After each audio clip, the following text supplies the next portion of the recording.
प्रिय छात्रों नमस्कार। कैसे हैं आप सभी का इस वीडियो में स्वागत है। बच्चों, इस वीडियो में सीखेंगे इस थेल्स प्रमेय को सीखेंगे। ये थेल्स प्रमेय क्या होती है और इस थेल्स प्रमेय का प्रयोग कैसे किया जाता है और कब किया जाता है। इस वीडियो में इस प्रमेय को अच्छे से समझेंगे। बच्चों, ये थेल्स प्रमेय अगर पेपर में पूछी जाती है तो किस प्रकार से पूछी जाती है, क्या इसमें ये जो स्टेटमेंट लिखा है ये लिख कर आता है? तो जी हाँ बच्चों, पेपर में जब ये प्रमेय पूछी जाएगी तो ये पूरा भाषा जो है लिख कर आएगा। तो बच्चों, ये थेल्स प्रमेय, इसको हम आधारभूत अनुपातिक प्रमेय या समानुपातिकता प्रमेय कहते हैं और इंग्लिश में शॉर्टकट में इसे बीपीटी प्रमेय कहते हैं। तो बच्चों, इस प्रमेय को अब सिद्ध करेंगे। एक एक चीज़ आपको अच्छे समझना है। एक त्रिभुज की एक भुजा, जैसे ये हमारा त्रिभुज है और इस त्रिभुज में एक भुजा मान के चलिए हमने इस त्रिभुज में इस नीचे वाली भुजा को चिन्हित कर लिया। तो इस भुजा के समांतर खींची गई सरल रेखा, इसके समांतर ये वाली रेखा खींची गई है। तो यह रेखा अन्य दो भुजाओं को, ये जो रेखा है ये रेखा अन्य दो भुजाओं को, मतलब इस भुजा और इस भुजा, इन दोनों भुजाओं को जिन बिंदुओं पर, तो देखिए इस भुजा को ये वाली रेखा इस बिंदु पर प्रतिच्छेद कर रही है और इस भुजा को ये वाली रेखा इस बिंदु पर प्रतिच्छेद कर रही है। तो वे बिंदु भुजाओं को समान अनुपात में विभाजित करते हैं। ये चीज़ हमें सिद्ध करना है। तो देखिए ये जो बिंदु हैं, ये बिंदु इन भुजाओं को समान अनुपात में विभाजित करते हैं। तो कैसे विभाजित करते हैं? इसके बटे में AE के बटे में EB बराबर होगा AD बटे DC, क्योंकि ये जो बिंदु हैं भुजाओं को समान अनुपात में विभाजित करते हैं। तो इसके बटे में ये बराबर होगा इसके बटे में ये, इसके जो है बराबर होगा। तो देखिए सबसे पहले लिखेंगे दिया है।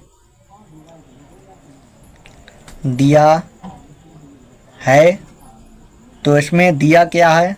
इसमें दिया है ABC त्रिभुज। तो लिखेंगे त्रिभुज ABC में, इस त्रिभुज ABC में BC जो है ED के समांतर है। त्रिभुज ABC में BC समांतर ED है, ये सवाल में दिया है। त्रिभुज ABC में BC इसके समांतर ये जो है ED है, या ऐसे कह सकते हैं ED जो है BC के समांतर है। ये दोनों समांतर हैं, ये सवाल में दिया है। तो इसमें हमें सिद्ध करना है। तो यहाँ पे लिखेंगे सिद्ध करना है। सिद्ध क्या करना है?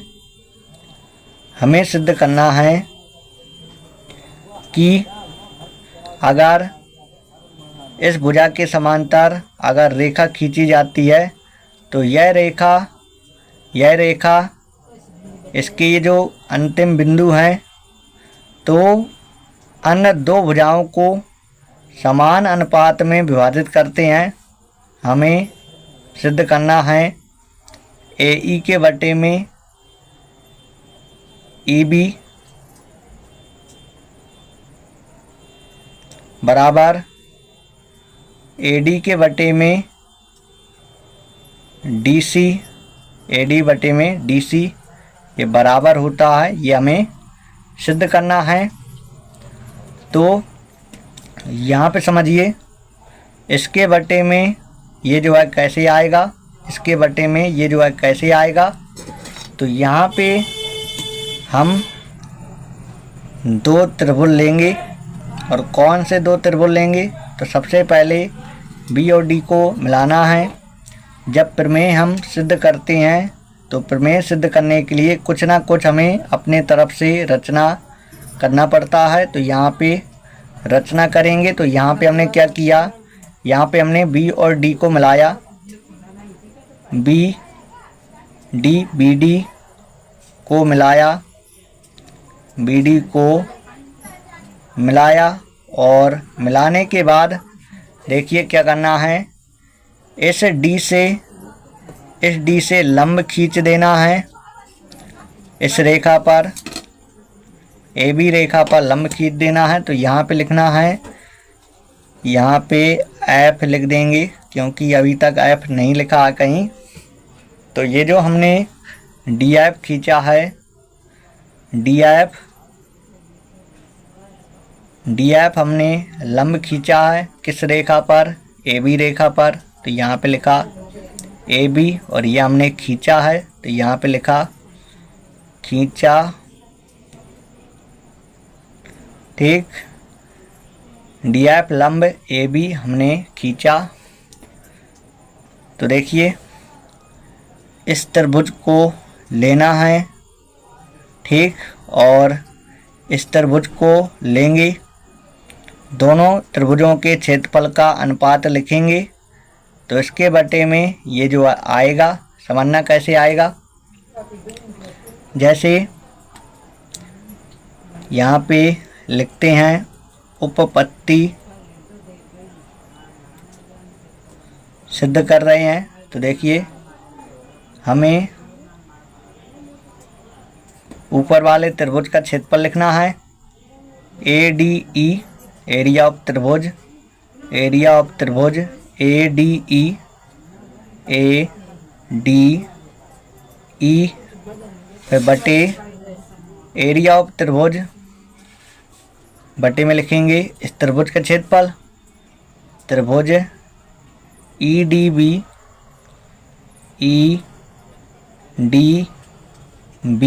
तो देखिए ऊपर हमने ए डी ई इसका क्षेत्रफल लिखा, इसके बाद नीचे हमने ई डी बी इसका क्षेत्रफल लिखा।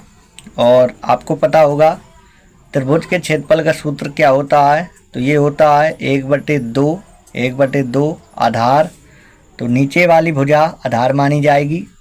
तो आधार वाली भुजा क्या है, ए ई, और इसके बाद ऊंचाई, ये जो लंब है यही ऊंचाई है, एफ डी क्या ऊंचाई, यहाँ पे एफ डी लिख देंगे। इसके बाद बटे यहाँ पे इसका क्षेत्रफल लिखेंगे 1/2 आधार इसमें ई बी आधार होगा, ई बी क्या होगा आधार। और ऊंचाई की अगर बात करें तो ऊंचाई इसमें यही मानी जाएगी क्योंकि ऊंचाई बिल्कुल सीधी होती है। तो ये तो हो नहीं पाएगा। तो जैसे इसको सीधा कर दें तो ये जो है, जैसे इसको थोड़ी डॉट डॉट करके यहाँ से इसको डॉट डॉट करके बढ़ाएं तो ऊंचाई हमारी यही आएगी।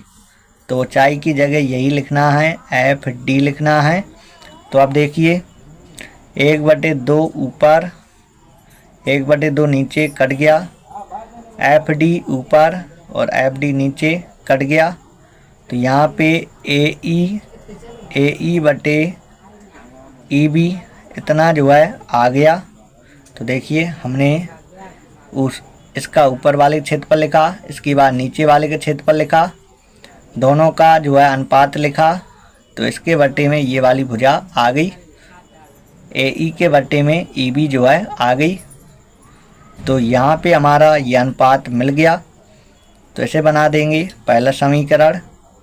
इसके बाद ये वाला अनुपात और मिलना चाहिए। तो ये अनुपात मिलेगा यहाँ पे मिलेगा। तो यही काम फिर करना है, इसको जो है इससे मिलाना है, सी को ई से मिला देना है, सी को ई से मिला देना है। तो यहाँ पे लिखेंगे सी ई को मिलाया, सी ई को मिलाया, मिलाने के बाद देखिए इसमें भी हम ऐसे ही करेंगे, इससे लंब खींच देंगे, इस पर लंब खींच देंगे। तो यहाँ पे एफ हो गया था, यहाँ पे जी लिखे देते हैं। समझते रहिएगा अच्छे से, जहाँ पे आपको समझ जहाँ पे आपको समझ में ना आए तो आप वीडियो में कमेंट करके हमें बता सकते हैं। तो यहाँ पे ये जो हमने ईजी खींचा है और ये जो ईजी है, ईजी एसी पर लंब है, तो यहाँ पे लिख देंगे ईजी, ईजी, ईजी लंब। ईजी को हमने लंब किस पर खींचा है, एसी पर खींचा है, तो यहाँ पे लिख देंगे एसी खींचा।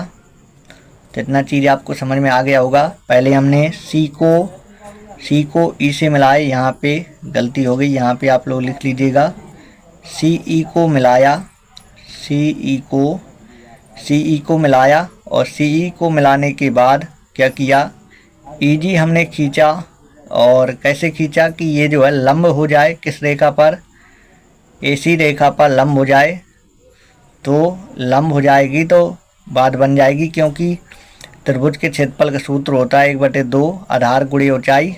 तो ऊंचाई वाली सीधी रेखा होती है, लंब 90 अंक का कोण बनाती हुई जो रेखा खींची जाती है वही जो है ऊंचाई मानी जाती है, क्योंकि ऐसे भी त्रिभुज का क्षेत्रफल लिखा जाता है 1/2 आधार गुणे लंब, या ऊंचाई लिख सकते हैं। तो लंब होना चाहिए जब हम उसको ऊंचाई मानेंगे, इसलिए इससे इस पर जो है लंब खींचा जाएगा। तो हमने ईजी लंब खींचा, इस एसी पर लंब खींचा, ये रेखा लंब होना चाहिए। तो आप समझिए, अब ये वाला त्रिभुज लिया जाएगा ए ई डी, ये वाला त्रिभुज लिया जाएगा। इसके बाद ये वाला त्रिभुज लेंगे, कौन सा, ये वाला त्रिभुज लेंगे, क्योंकि ये वाला त्रिभुज अब बना, पहले ये वाला त्रिभुज लिया था, अब ये त्रिभुज बना तो ये वाला त्रिभुज लिया जाएगा। तो यहाँ पे मैं पहले चित्र बनाए लेता हूँ अलग से, क्योंकि जब ऊपर करूँगा तो अब दिखाई नहीं देगा। तो समझिए, फिर इस त्रिभुज को लेना है तो यहाँ पे लिखेंगे एरिया ऑफ त्रिभुज ए डी ई, या ऐसे लिख सकते थे ए ई डी, लेकिन ए डी ई ऐसे लिखेंगे क्योंकि यहाँ पे हमने ए डी ई ऐसे लिखा है, तो ऐसे ही बिल्कुल लिख देंगे ए डी ई। जैसे आपको ये प्रमेय जैसे लगे कि भूल रही है तो इतना आप लोग समझ लीजिए। जैसे पहला समीकरण बना तो कैसे बना है, ये वाला त्रिभुज लिया गया ऊपर वाला, और नीचे वाला ये वाला त्रिभुज लिया गया है जो विकर्ण खींची गई थी, ऐसे ये वाली रेखा खींची गई थी, तो इससे जो त्रिभुज बना वो लिया। इसी प्रकार यहाँ पे जैसे हमने ये लंब खींचा है तो त्रिभुज तो ऊपर वही वाला आएगा जो यहाँ पे आया, वही त्रिभुज आएगा। और यहाँ पे अब जैसे ये वाला विकर्ण मिलाया है तो यहाँ पे अब ये वाला त्रिभुज लिया जाएगा। तो नीचे एरिया ऑफ त्रिभुज कौन सा लिखेंगे, सी ई डी, कौन सा लिखेंगे, त्रिभुज सी ई डी, ये वाला त्रिभुज लिखेंगे। और यहाँ पे त्रिभुज के क्षेत्रफल का सूत्र है ना, एरिया ऑफ त्रिभुज ए डी ई, त्रिभुज के क्षेत्रफल का सूत्र 1/2 आधार। तो आधार वाली भुजा, इस त्रिभुज की आधार वाली भुजा ए डी मानी जाएगी, ए डी लिख देंगे। और ऊंचाई वाली भुजा ये वाली मानी जाएगी, जो लंब है वही जो ऊंचाई है। ईजी, ईजी ये क्या है, ऊंचाई है। 1/2 आधार, इस त्रिभुज का आधार ये माना जाएगा। डी सी ये आधार माना जाएगा, डी सी आधार माना जाएगा। और ऊंचाई ये नहीं माना जाएगा। जब डॉट डॉट करके ऐसे इसको जैसे यहाँ से बढ़ाएंगे, ये सीधी रेखा है, जैसे डॉट डॉट करके से बढ़ाएंगे तो यही जो है इस त्रिभुज की ऊंचाई आ जाएगी। जैसे इसको मैं ऐसे कर देता हूँ, ऐसे कर देता हूँ, समझिएगा आप लोग अच्छे से। जैसे हमने इसको ऐसे कर दिया तो ये ऊंचाई नहीं लग रही है। जब इसको ऐसे करके बढ़ाएंगे, बढ़ाने के बाद इसको ऐसे बढ़ाएंगे तो यहाँ पे हमारी ऊंचाई ये ईजी निकल के आएगी। तो यहाँ पे ईजी लिखेंगे, ऐसे इसमें हुआ था उसी प्रकार ऐसे इसमें हुआ। तो ये हमारा कट जाएगा, ऊंचाई दोनों में सेम, ठीक। तो 1/2 1/2 ये कट रहा है। तो यहाँ पे हमारा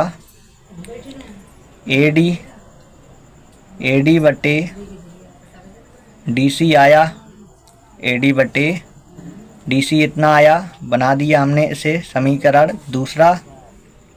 इसकी बात समझिएगा, यहाँ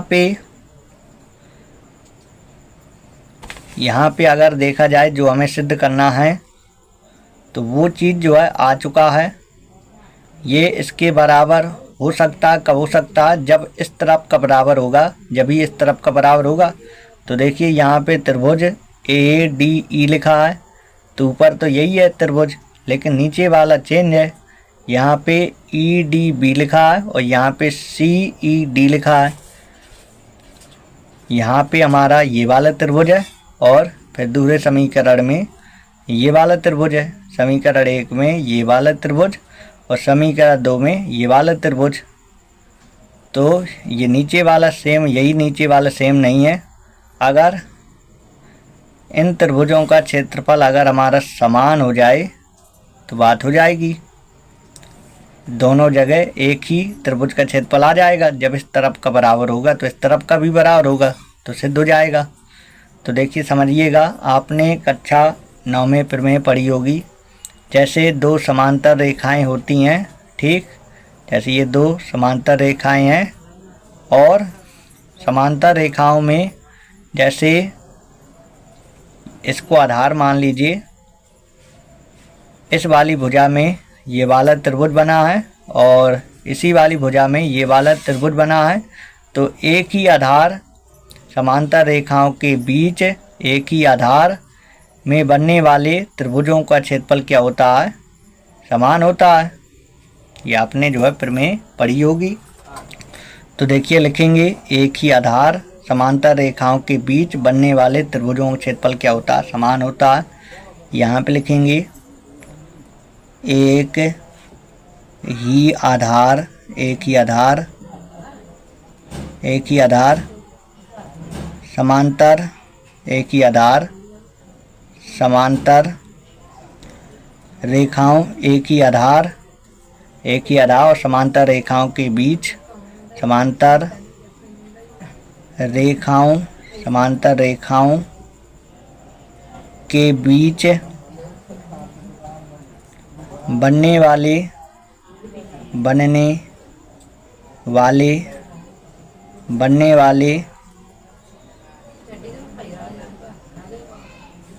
त्रिभुजों का क्षेत्रफल,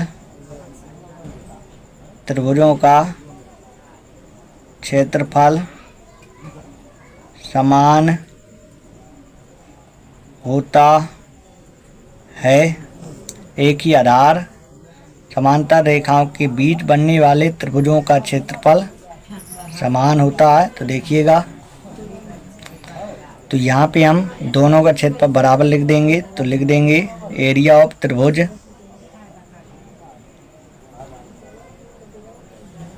EDB, इसका क्षेत्रफल बराबर होगा, इस त्रिभुज के क्षेत्रफल बराबर हो जाएगा। तो एरिया ऑफ त्रिभुज CED, ठीक। जब एक ही आधार समांतर रेखाओं के बीच त्रिभुज बनते हैं तो क्या होते हैं? उनके क्षेत्रफल समान होते हैं। तो इसका क्षेत्रफल इसके जो है बराबर होगा। तो हमने लिख दिया EDB इसका क्षेत्रफल और इसके बाद CED इसका क्षेत्रफल क्या होगा? समान। तो अब देखिए यहाँ पे अगर हम इसको लिख देंगे, समझिएगा अच्छे से, एरिया ऑफ त्रिभुज ADE ऐसे लिखा और नीचे इसकी जगह EDB लिखा है, EDB लिखा है, इसकी जगह हम इसकी जगह ये लिख देंगे, ठीक। एरिया ऑफ त्रिभुज CED लिख देंगे AE बटे ई बी समी का पहला था तो पहला बना ही देना है, और अगला बनाना हो तो अगला बना दीजिए। इसको बना देंगे तीसरा, और इसको ज्यों कहते हुए लिख देंगे। एरिया ऑफ त्रिभुज A D E, area of त्रिभुज सी ई डी, क्योंकि हमने इसको बदल दिया तो इसको कुछ नहीं करना है।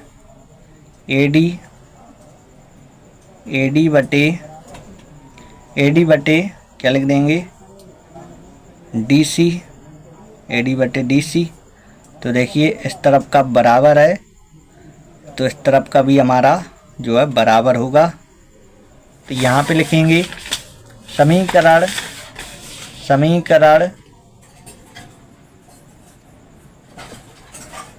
3 व 4 से, तो देखिए क्या लिखेंगे, हम लिखेंगे ए ई बटे ई बी ये बराबर होगा ए डी बटे डी सी के बराबर होगा। तो देखिए लिखेंगे ए ई बटे ई बी ये बराबर होगा ए डी बटे डी सी के बराबर होगा। और हमें यही सिद्ध करना था, ए ई के बटे में ई बी आना चाहिए और ए डी बटे में डी सी आना चाहिए, हमें यही चीज़ सिद्ध करना था। तो देखिए अगर ये रेखाएं समांतर हैं तो इसके बटे में ये और इसके बटे में ये, इनका अनुपात क्या होता है, बराबर। अगर समांतर हैं तो एक चीज़ और समझिएगा, ये आपके जो है काम के आने वाली चीज़ है अब जो सिखा रहा हूँ। अगर ये समांतर हैं तो इस पूरे के बटे में, जैसे पूरा हमारा क्या है ए बी है, पूरा ए बी है ना, तो पूरा ए बी और पूरा ए बी के बटे में इतना आधा ई बी, जैसे पूरा हमारा ए सी और इसके बटे में इतना आधा डी सी। क्या इनका भी अनुपात जो है बराबर होता है? तो बच्चों बिल्कुल बराबर होता है। तो वैसे ही आप लोग मानेंगे नहीं तो अभी इसको सिद्ध करवाएंगे, ठीक, क्योंकि बच्चा प्रूफ मांगता है तो बच्चों प्रूफ दिया जाएगा। अब देखना पूरे बटे में क्या हम इतना लिख सकते हैं, तो बिल्कुल लिख सकते हैं। पूरे के बटे में जैसे पूरा ए बी, इसके बटे में हम ए ई लिख सकते हैं, ठीक, और पूरा हमारा ए सी और इसके बटे में हम ए डी लिख सकते हैं, तो देखिए इनका अनुपात भी बराबर होता है। तो देखिए कैसे सिद्ध होगा, जो हम सिद्ध कर चुके हैं इसी से जो है सिद्ध करेंगे। तो इसी को हम लेंगे ए ई बटे ए बी, क्योंकि जो सिद्ध कर चुके हैं उसी से तो सिद्ध किया जाएगा। तो देखिए इसमें देखिए ई बी और डी सी, ई बी और डी सी नीचे का बिल्कुल सेम मिल रहा है, नीचे का हमारा सेम मिल रहा है, लेकिन ऊपर का सेम नहीं मिल पा रहा है। यहाँ पे ए ई है और यहाँ पे ए बी है, यहाँ पे ए डी है तो यहाँ पे ए सी है, तो ऊपर का ए बी बनाया जाए।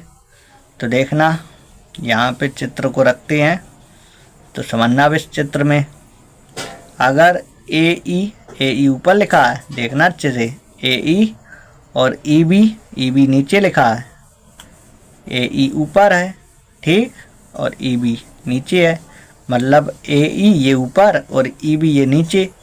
तो ए ई और ई बी अगर जोड़ दें तो ए बी बन सकता है।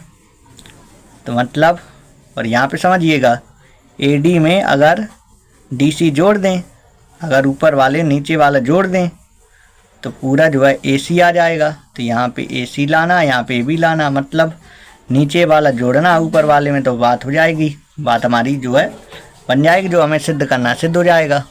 तो यहाँ पे नीचे वाली ऊपर वाली भुजा में नीचे वाली भुजा कैसे जोड़ेगी, तो यहाँ पे एक एक जो है दोनों तरफ जोड़ देंगे, तो लास्ट जब लेंगे तो अपने आप जुड़ेगी।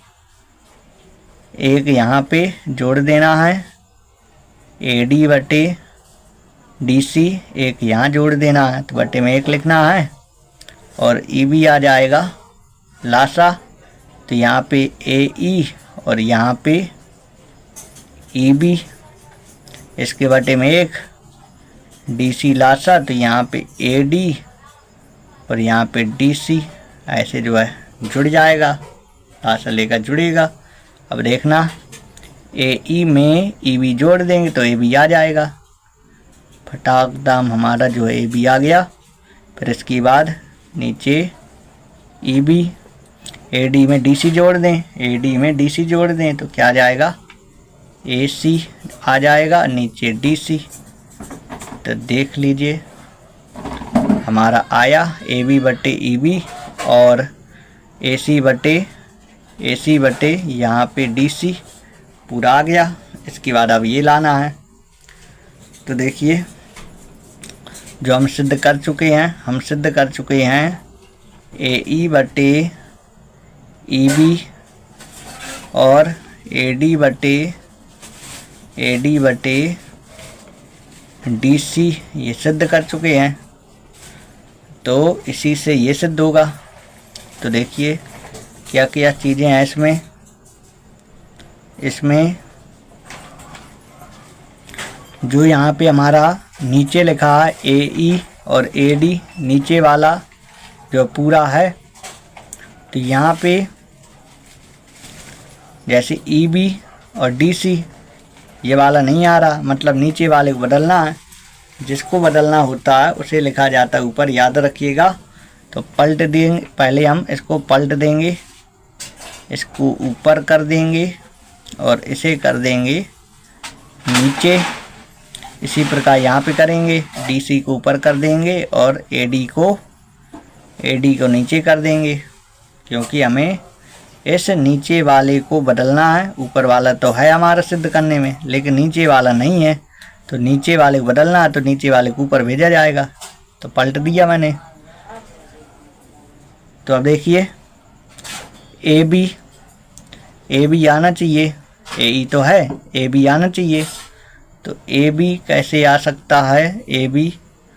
तो समझना, अगर EB में, इस EB में अगर AE जोड़ देंगे, EB में अगर AE जोड़ देंगे तो AB आ जाएगा, मतलब इसमें भी दोनों तरफ एक जोड़ना है। तो यहाँ एक जोड़ देंगे, यहाँ एक जोड़ देंगे और यहाँ भी एक जोड़ देंगे। ठीक, तो जब एक एक जोड़ दिया, एक यहाँ जोड़ दिया, तो AE हमारा लास्ट आ गया। तो यहाँ पे आएगा EB प्लस AE और AD जैसे लासा, तो यहाँ पे आ जाएगा DC प्लस AD। तो EB प्लस AE, तो AB यहाँ लिख देंगे, AB और नीचे AE। ठीक, और यहाँ पे लिख देंगे क्या, DC और AD जोड़ना है, DC और AD जोड़ना है, तो क्या बन जाएगा, AC बन जाएगा, AC और AD। तो देखिए अगर इतने बटे में इतना, AB बटे में AE और AC बटे AD, तो ये भी हमारा जो है सिद्ध हुआ। हमें जो है AB बटे में AE और AC बटे में AD लाना था। तो देखिए AB बटे में AE और AC बटे AD। ठीक, पूरे बटे में इतना और पूरे बटे इतना आ गया। तो इतने के बटे में पूरा लिख सकते हैं। इसको उल्टा जैसे कर दें तो AE के बटे में AB लिख सकते हैं और इस AD बटे में पूरा AC लिख सकते हैं। तो देखिए आपको समझ में आ गया होगा। तो ऐसे अगर आ जाता है तब भी हम जो है रेखाओं को समांतर कह सकते हैं। अगर अनुपात बराबर है तो रेखाएं क्या होंगी, समांतर। अगर रेखाएं समांतर है तो अनुपात क्या होगा, बराबर। अगर इनका ऐसे रेशियो अगर बराबर हमारा निकलता है तो ये रेखाएं जो है समांतर होती हैं, क्योंकि ये चीज़ आपको सीखना ही पड़ेगा, क्योंकि ये जो है सवालों में लगेगा। अगर अनुपात बराबर तो रेखाएं समांतर, अगर रेखाएं समांतर तो अनुपात बराबर, एक ही अनुपात में विभाजित करती हैं। तो बच्चों, इस वीडियो में हमने आपको थेल्स प्रमेय को सिद्ध कराया। अगर आपको ये वीडियो पसंद आई तो वीडियो को लाइक करें।